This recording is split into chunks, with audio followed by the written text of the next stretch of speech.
esta mañana. Señor Juan Villarán, él está aquí hoy con nosotros. Él es expresidente del Instituto Nacional Penitenciario. ¿Cómo está, señor Villarán? Muy buenos días. Muy buenos días, señor Vera. ¿Cómo le va? ¿Cómo le ha tomado este proceso seguidillo de noticias? Martín Vizcarra y Betsy Chávez en libertad. Bueno, qué bueno que usted empiece por ese lado, porque le quería mencionar lo más importante respecto a Martín Vizcarra. No es solamente el tema que se fugue, lo cual es perfectamente posible, se puede ir al Brasil, los tratos que él tenía fundamentalmente eran también con Odebrecht, etcétera, pero lo principal que el fiscal consideró para solicitar su reclusión preventiva era la posibilidad de que él pudiera entorpecer su propio proceso. En libertad, él todavía tiene un porcentaje de popularidad, puede ser el 8%, es decir, una cantidad importante, y ya libre se ve como él hace sus TikToks. Solamente en el traslado de Barbadillo a Ancón, pidió el teléfono para hablar con su abogado y terminó hablando con RPP. Y lo mismo puede hacer libre y suelto en plaza, para entorpecer su proceso penal, ¿no? Porque él se está dedicando a la política, ¿no? Y lo que debería de hacer es dedicarse a su defensa, porque está en un proceso penal. Respecto a Betsy Chávez, es inadmisible. Solamente se puede atribuir o a negligencia enorme de parte del fiscal en olvidarse de los plazos para solicitar la continuación de la prisión preventiva, o complicidad, ¿no? Y nuevamente, o sea, ella formó parte del gobierno de Castillo, todavía tienen una cantidad importante de seguidores y obviamente Betsy Chávez tiene todos los recursos para poder haber, digamos, fomentado una complicidad en ese aparente olvido que la mayoría de la población no se chupa el dedo, señor Vera. O sea, realmente esto es o negligencia o complicidad, no hay otra posibilidad, ¿no? Tampoco están todas las condiciones como para mantenerla recluida. Yo no creo en la prisión preventiva. Okay. Pero en ciertos casos y de tan alto perfil como son Vizcarra y Betsy Chávez, es inadmisible que un fiscal se olvide de haber solicitado con la anticipación debida lo que él consideraba debería de continuar. Eso es en cuanto a las dos cosas que me han dicho. Y un consejo para Martín Vizcarra. A ver. Su proceso no ha terminado de ninguna manera. Como están tan solicitadas las cárceles y los espacios en las cárceles, al igual que en los hoteles, yo le recomendaría que vaya haciendo su reserva, porque próximamente va a tener que regresar a ese hotel. Bueno, vamos a ver la expectativa y bueno, desde aquí se emite el consejo para el señor Vizcarra por parte del señor Juan Villarán. Señor Villarán, usted ha tenido una forma muy particular de poder ejercer opinión respecto a lo que ha venido también ocurriendo desde el Tribunal Constitucional. Hace poco el TC se pronunció con la ley de amnistía. Hay quienes están diciendo que la ley, por ejemplo, esa es inconstitucional, pero ahora el TC, ese mismo TC que se pone a favor de la policía y los militares que combatieron el terrorismo, ahora dispone un fallo a favor de la señora Betsy Chávez. ¿Cómo juzgar, cómo entender el criterio del Tribunal Constitucional? Bueno, el Tribunal Constitucional no es un órgano que sea deliberante necesariamente, es un órgano que tiene que apegarse a la Constitución. Ellos interpretan la Constitución y efectivamente ninguna persona puede permanecer en cárcel sin el adecuado mandato judicial.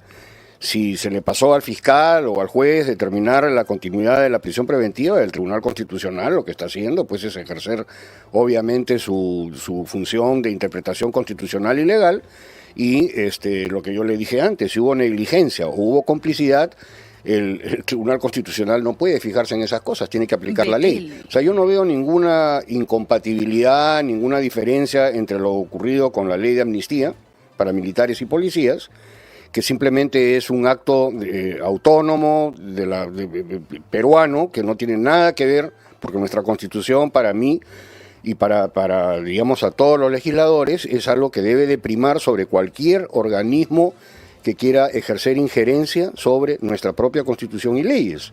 Entonces, son dos cosas absolutamente distintas. En el caso de los excarcelados, el Tribunal Constitucional ha tenido que aplicar la ley tal como está. Y en el caso de la amnistía ha hecho lo propio. Ha considerado que el gobierno del Perú, y refrendado por que la ha promulgado la presidenta de la República, han ejercido su derecho constitucional y han dado una ley en plena atribución de funciones constitucionales. Eso es lo que yo veo. Y respecto a la propia amnistía, Yo lo que le puedo decir es que tampoco es justicia que a los militares y policías que nos defendieron y que mantuvieron a la nación se les tenga que mantener o presos o en eternas investigaciones por más de 30 o 40 años. Eso tampoco es justicia, y el Poder Legislativo lo ha corregido con una ley de amnistía. Eso es todo lo que yo estoy viendo. No veo incompatibilidades. Ahora, señor Villarán, Betsy Chávez se sometió a una huelga de hambre. Ella dijo de que estaba siendo agredida, estaba siendo acosada por las mujeres en su penal y que ella necesitaba tener una mejor atención. Esto podría, a mí me alarma porque podría marcar un precedente, es decir, me meten a prisión luego de haber intentado destruir el orden democrático de mi país, pero luego me someto a una huelga de hambre para decir, por favor, cámbienme porque me estoy muriendo. Y si yo me muero, va a ser culpa de ustedes. Entonces, por esa razón, entre comillas, humanitaria, le terminan dando una liberación, una excarcelación que termina alegrando a un fuerte sector que aún sigue pidiendo la libertad también de Pedro Castillo. Mire, Betsy Chávez ha sido excarcelada por una falla de un tecnicismo de parte de la Fiscalía, que el Poder Judicial así lo ha entendido, ¿no? Pero en el caso de la huelga de hambre, ella tiene todo el derecho de comer o no comer. Esa es su decisión, ¿no? Pero los penales tienen que mantenerla a ella. Sabemos todos los problemas que hay en los penales, el hacinamiento, etcétera, pero por el perfil que ella tenía, también ha tenido ciertas consideraciones. Ha sido primera ministra, entonces ha sido, digamos, debidamente custodiada dentro del penal. No es que haya sido abusada ni nada, ella estaba en una situación relativamente especial, ¿no? Y por último, como le vuelvo a repetir, la huelga de hambre es una situación que no debe de cambiar una legislación. O sea, si usted decide no comer y no tomar agua, es su decisión. Está de alguna forma promoviendo su autosuicidio. Entonces, si ella se quiere suicidar, lo cual también es algo ilegal, ¿no? Ella ha tenido todas las facilidades para evitar eso. Si ha decidido hacerlo, es su problema, pero no tiene nada que ver con que haya sido excarcelada. No por el hecho de ir a una huelga de hambre va a cambiar su situación penal. Eso es una cosa que debe quedar absolutamente clara. Uh-huh. Ahora, vamos un poco ya al tema vamos a ir viendo el tema del frontón. Lo que se ha hablado mucho. Usted ha sido director del INPE, ha estado allí moviendo y es consultor actualmente también en seguridad pública, privada. ¿Cómo ve este tema, señor, de el insistir de la Presidencia de la República para que se abra este penal en la isla de San Lorenzo en la que se encuentra, considerándose que ya se intentó hacer y que se está intentando de repente ahora buscar algún mecanismo de ganar popularidad? ¿Cómo lo evalúa bajo la lectura que tiene usted, la medida que intenta tomar tanto la señora Dina Boluarte con su actual ministro de Justicia que la acompaña a todos lados, Juan José Santibáñez? Bueno, mire, aquí hay que precisar varias cosas, ¿ya? La primera, la isla de San Lorenzo y la isla del Frontón son dos islas separadas, ¿ya? Okay. La isla de San Lorenzo es muchísimo más grande. El Frontón es aproximadamente el 5% de lo que es la isla San Lorenzo, el número uno. O sea, cuestiones de medio ambiente, los lobos marinos, el turismo. No se va a afectar ahí. Eso no se va a afectar porque realmente el atractivo es la isla San Lorenzo. ¿Ya? Es el número uno. Número dos, Lima tiene la población penal más grande del Perú y sumamente hacinada, ¿ya? Lima con 11 millones de habitantes o 12 es un tercio del Perú. Acá está el 50 o 60% de los presos de todo el Perú. Se necesitaba un penal.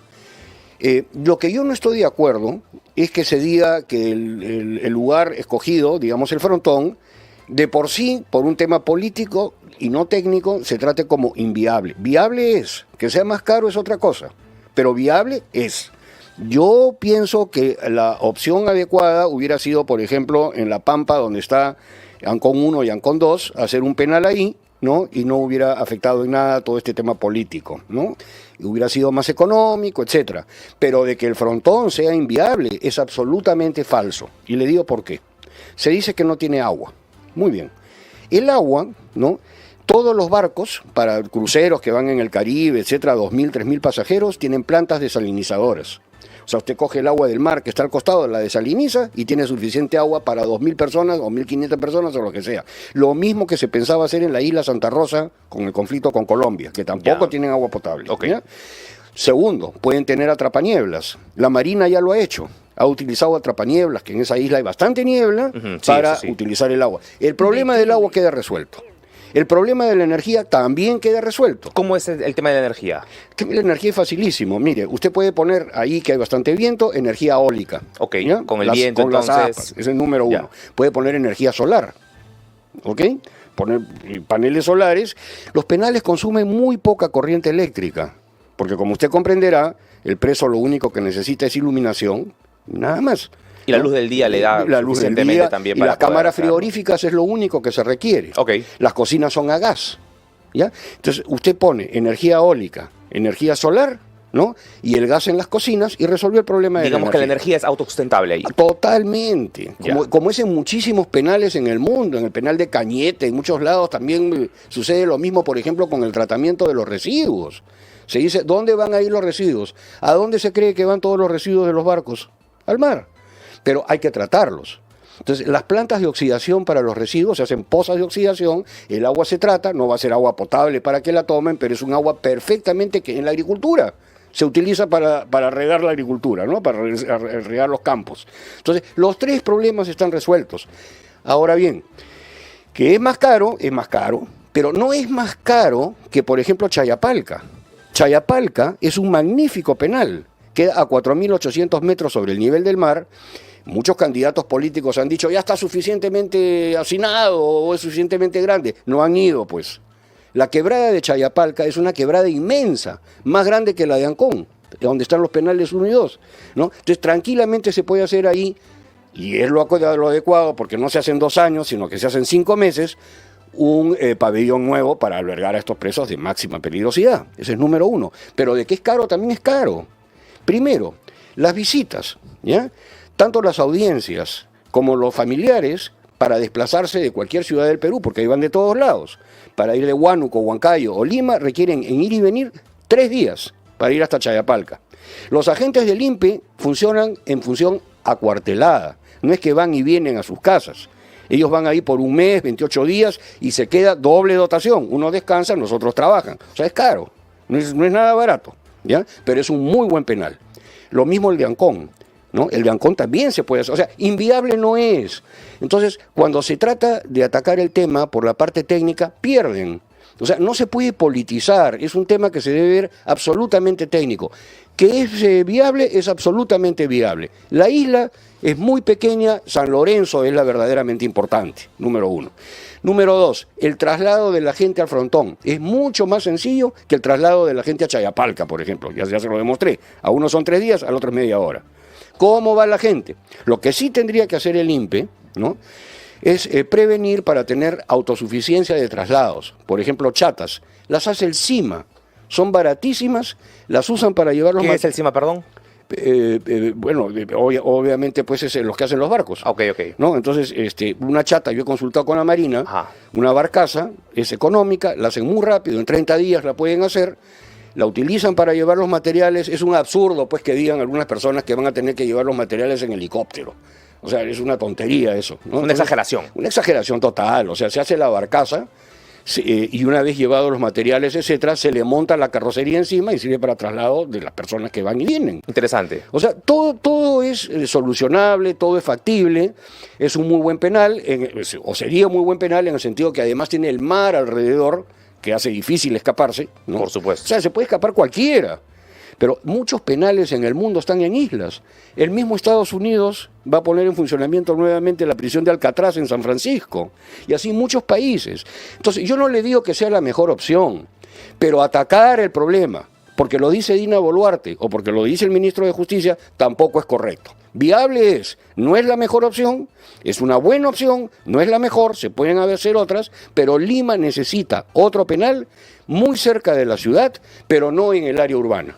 Claro. Entonces, ahí quedaría perfecto. Ahora, esto también preocupa un poco a los vecinos que están en la zona colindante, en San Miguel, por allí, en La Punta, que se aproximan de repente a los viejos recuerdos que cuando se aperturó el penal de Frontón señalaban de que los residuos aparecían muchas veces cerca allí al mar y eso generaba, por supuesto, un hedor completamente atroz.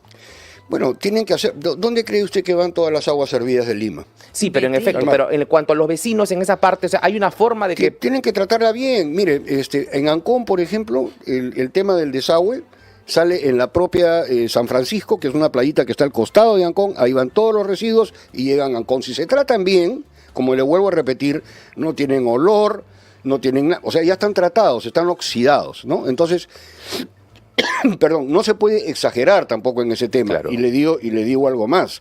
Así como los vecinos de la Punta, que tienen toda su razón en ese sentido, el INPE o el proyecto tendría que contemplar todas estas cosas para que se hagan bien.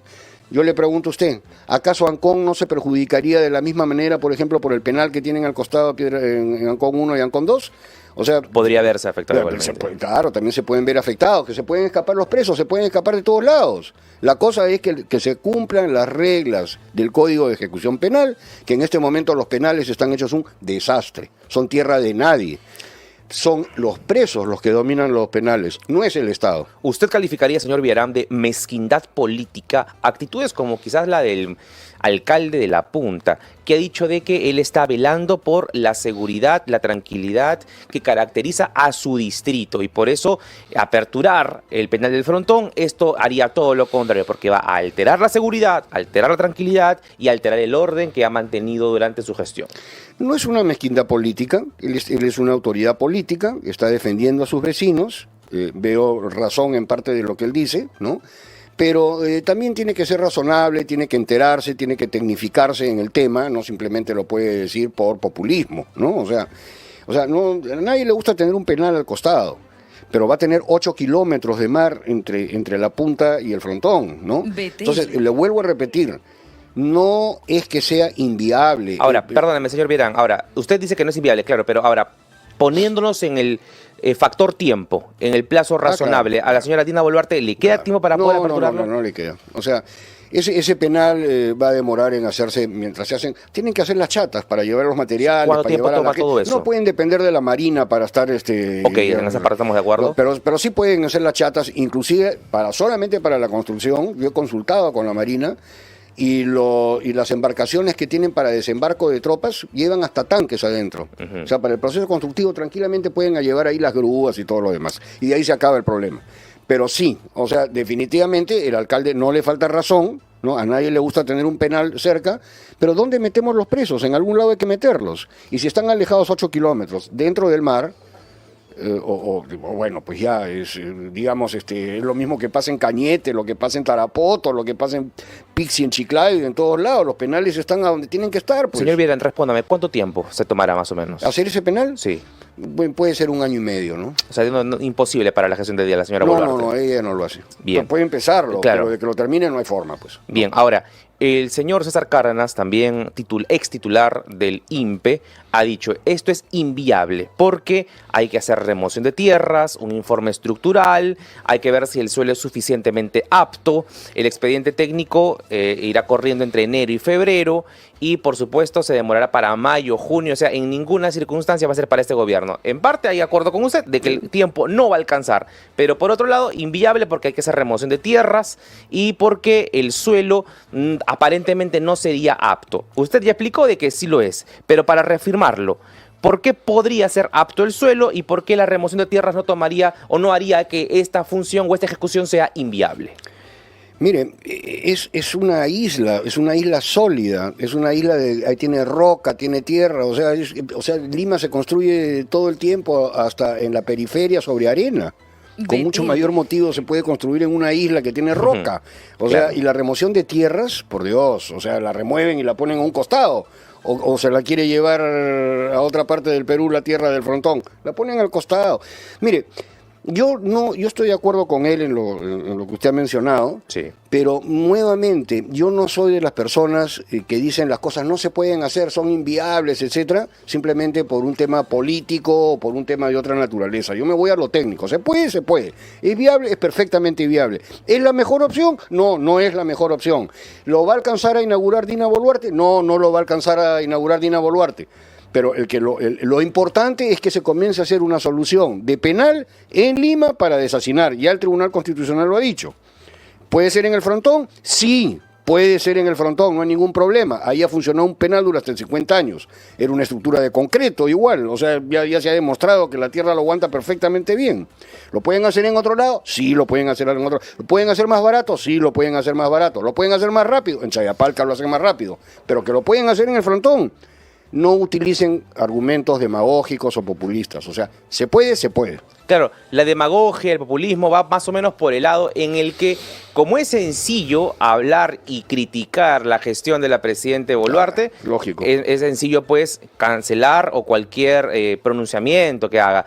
Pero para finalizar, señor Villarán, considerando su expertise, ¿cómo, ya uno de ellos es el frontón, pero cómo mostrar algún tipo de solución concreta para poder frenar el colapso que tenemos en el Perú en las cárceles?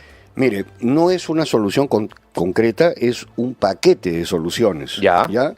Se tiene que empezar por lo inmediato, porque el problema lo tenemos hoy y no dentro de un año y medio, como usted bien lo ha dicho. Entonces, lo más urgente en este momento es ver los penales que puedan recibir pabellones auxiliares, ¿ya? Dentro del mismo penal, porque ya está hecho pues los servicios de agua, saneamiento, electricidad, etcétera, lo que estábamos conversando antes, ¿no? Entonces, hacer un adicional ahí, no es que ya esté hacinado el penal, se le hace un pabellón al costado y es mucho, es la mitad, el 50% de Una estructura paralela. Una estructura paralela, Okay. al costado, en Ancón mismo, en Chayapalca, donde sea, es el número uno.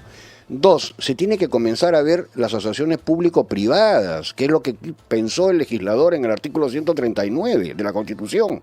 O sea, reformar al interno para que no entre en el ciclo de reingresos. Para eso tenemos el CEPA, tenemos a TICO, etcétera. Entonces, eso se da, el privado lo construye, mantiene al preso, el preso trabaja, el privado lucra, el Estado mantiene el control y al final de su condena queda tecnificado para ser útil a la sociedad con su familia. Entonces son varios, y un gran penal. Terminar los penales que están ahorita en plena construcción y que no los terminan, el penal de Ica, que es para entre 2.000 y 3.000 internos, Claro. y así por el estilo. O sea, no es una solución, es un paquete de soluciones, ¿no?, que deben empezar, ¿no?, por sacar a aquellos internos que están en prisión preventiva y que podrían estar en su casa porque sus delitos no son violentos, no son sistémicos. Bien. Entonces ellos podrían estar en sus casas con tobilleras. Sentido. Señor Villarán, estamos aquí en Betel Radio conversando con el ex jefe del INPE, Juan Villarán. A ver, yo quiero ponerme en el lugar de estas ONGs que empiezan a observar de que penales como el frontón terminan siendo una medida en la que pondrían en jaque los famosos derechos humanos por tener a un personal que, por supuesto, podría ser reinsertado dentro de pronto socialmente, tenerlos tan alejados, con poco acceso a luz, a comida de calidad, etcétera. ¿Cómo responder a estos organismos de derechos humanos que las medidas, como usted ha dicho al final, también el uso de los grilletes podrían ser cuestionados por cortes interamericanas? La función de los penales en el mundo tiene que tener un doble propósito. Debe ser resocializadora, efectivamente, y para eso les hago el ejemplo de los penales en asociaciones público-privadas, pero también tiene que ser punitiva. Porque si usted hace lo que le da la gana en la calle y comete crímenes y se va a ir impune, entonces no estaríamos pues defendiendo a la sociedad. Entonces tiene que tener doble propósito. La cárcel no es un hotel de lujo, la cárcel es un establecimiento donde los derechos humanos de los presos se deben de respetar. Una forma de no respetarlos es el hacinamiento que en este momento ocurre y que ya es una responsabilidad muy postergada de los gobiernos en haberse preocupado de eso y hacer más penales. Pero el decir que no se va a respetar los derechos humanos de un criminal que ha delinquido en la calle y que él no ha respetado a las personas porque ha actuado en contra de ellas, eso es una exageración de parte de las organizaciones de derechos humanos. La gestión del INPE debe ser firme, debe ser severa, pero debe respetar los derechos humanos. Lo que sí hay en el tema carcelario en el Perú es que de los 100.000 presos que existen, probablemente cerca de 40.000 no tienen condena. Y muchos de ellos no son presos de alta peligrosidad. Entonces, es un absurdo decir de que no se puede desasinar en función a los grilletes, que los grilletes se los cortan, etcétera, etcétera, etcétera. Muy bien, si son presos de poca peligrosidad, que no son violentos, y se cortan el grillete o incumplen las reglas, ahí sí que regresen al penal. pero se tiene que probar primero desasinando con presos que no son peligrosos. ¿De qué le sirve a una familia tener al esposo, al padre de familia preso por alimentos, donde en la cárcel no les va a poder resultar de ninguna ayuda, cuando podría estar realizando alguna actividad en la calle, si es solamente por alimentos, o una persona que ha atropellado en la calle, etcétera? De eso están llenos los penales. Entonces, a las cárceles van muchas veces los que no deben de ir, y los que tienen que ir se quedan afuera. Entonces, es un tema de gestión. Primero hay que desasinar en cuanto a medidas que no sean necesariamente en prisión, ¿no? Presos que no son peligrosos, de poca peligrosidad, etcétera. Eso es lo primero, pero decir que no se respetan los derechos humanos porque van a ser encerrados en las cárceles, etcétera. Mire, la verdad es que eso no admite ningún tipo de justificación. Bien. Bien, señor Villagrán, ¿cuál es su reflexión final del tema que comentamos también al inicio, del señor Vizcarra, Betsy Chávez y el INPE en general? Se necesita reformular por completo el sistema de justicia. La Fiscalía de la Nación debe dejar de estar politizada, el Poder Judicial también tiene que dejar de politizado, ¿no? Lo mismo la Junta Nacional de Justicia, etcétera. Se tiene que reformular por completo el sistema de justicia porque la realidad es que no funciona. Para que el Perú salga adelante, las instituciones de justicia y administradoras de justicia, todas tienen que enfilarse hacia un mismo objetivo. No pueden estar pensando en pelearse con otras instituciones, sino que todas tienen que trabajar hacia la misma función que la Constitución les dio. Ese es mi comentario final. Bien, señor Villagrán, ha sido un placer recibirlo aquí esta mañana en Betel Radio, La Voz que Inspira, y esperamos que a la expectativa de lo que vaya ocurriendo también contemos con usted para su análisis. Con mucho gusto, señor Vera. Que Dios lo bendiga. Berna, Juan Diego Berna.